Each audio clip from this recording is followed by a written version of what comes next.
Hey everyone, Pastor Johnny here with Destiny Church. Thank you so much for taking time to watch this or listen. Truly honored and thankful that you allowed us to be a part of your day. I hope that you're also able to share this, and it not only stirs and encourages you, but it does the same for those you share it with. Let's jump right in. So one of the most amazing things about our love relationship with Jesus is that the more time we spend in any relationship, the more time that we spend with someone, we get to know who they are, but also we find a little bit more about ourselves, right? But I love building relationship with Jesus because that's where we find out the truth of His faithfulness. And we find out the truth of His unfailing love. And all these promises we read in the Bible, we get to actually begin to experience them in the realities of our daily life. That's why I feel that we have to keep our sights set on the realities of heaven and not just the things on the earth. Because sometimes things on the earth can get crazy and chaotic, but the truth is that in Jesus, there's peace and there's comfort, there's joy, and I just love that. I love getting to know more about who Jesus is. But in my story and a little bit about who I am and for so many out there, the more you came to find out who Jesus was, you came to find out who you were and who you were called to be on this earth. And so I'm going to read some scripture here in a second about it's a very famous passage of scripture. We all know it. We can probably all quote it.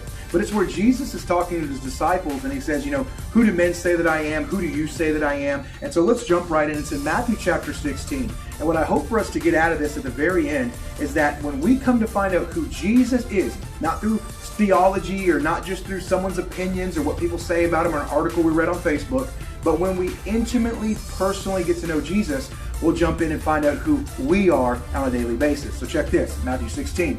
When Jesus came to the region of Philippi, He asked His disciples, who do people say that I am?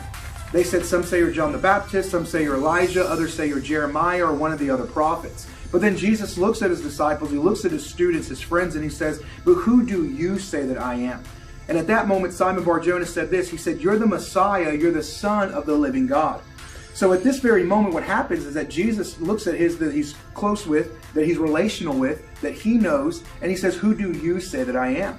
And Simon Bar-Jonah speaks up and he says, well, you're the Messiah, the Son of the living God. And Jesus replies, and He responds like this. He says, you are blessed because my Father in heaven has revealed this to you. You did not learn this from any human being. Now I say to you that you are Peter. So this is coming from the New Living Translation, and however you read it, what you're going to see here is that Jesus, he says, hey, you're blessed, Simon Bar-Jonah, and then He changes his name. This is an instance where there is identity that's about to be revealed from Jesus to an individual. He says that you are Peter, which means rock.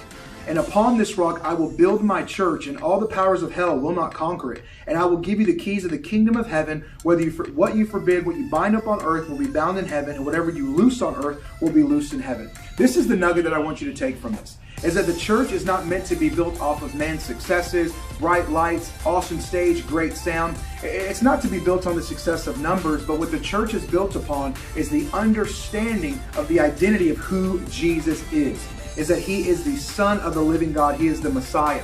The church is founded on sonship and daughtership, ladies and gentlemen. I love that. It's founded off of being children of God. And so I just want to release that over you, is that the kingdom, the church is built upon not lights, not stages, not anything else, but it's based on the understanding that Jesus is the Son of the living God. It's based on sonship.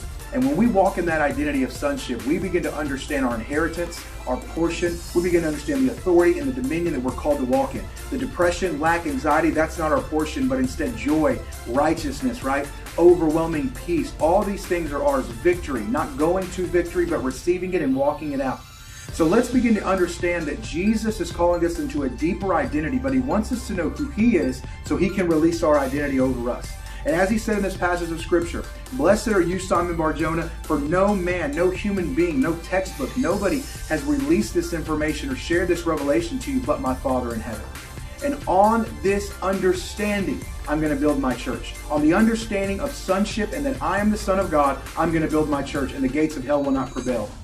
And what you loose on earth will be loose in heaven. What you bind on earth will be bound in heaven. There is a bit of your identity, beloved. So during this time, keep searching, keep going after it, keep getting closer to Jesus' heart, because in the midst of all of it, you're going to find out who you are. Love you so much, and God bless.